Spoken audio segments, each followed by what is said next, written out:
Апелациониот суд ја намали казната на Љубе Бошковски од 7 на 5 години затвор. Извори од апелација заеден тврдат дека пред носењето на пресудата имало голема расправа за тоа дали треба или не да се укине пресудата на основниот суд, поради огромниот број недоследности и недостаток на докази.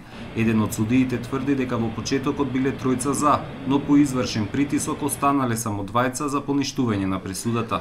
Од неговото семејство тврда дека одамна знаат за тоа каква ќе биде пресудата. Па нас уште не ни е јасно како 5 години можеше. Ние очекувавме дека тоа ќе биде ослободителна или поново враќање на суде, на првостепено да се суди.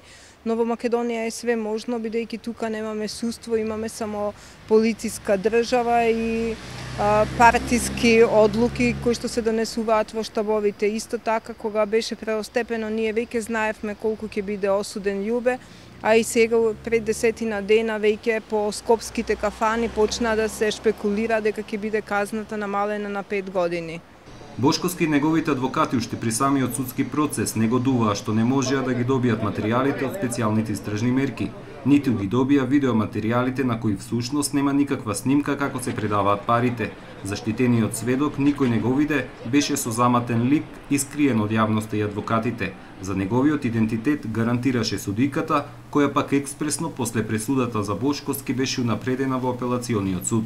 Судот не утврди како заштитениот сведок внел 100.000 евра во земјава и прашуваа дали такви пари со последователен серијски број не се можеби позајмени од Централната банка.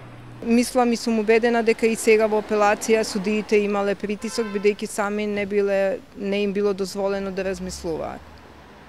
А исто и Врховен суд не очекуваме ништо, дека ќе се донесе не знам што, него што побрзо да се излезе од Македонија и да се оди надвор од Македонија за да се докаже невиноста. Адвокатите обвинението кое беше препишано од кривичната пријава го нарекоа босански лонец, а сведокот агент-провокатор. Овој случај е влезен и во извештајот на Стејт Департментот, а сите политички партии освен тие од власта го карактеризираа како чист политички монтиран процес.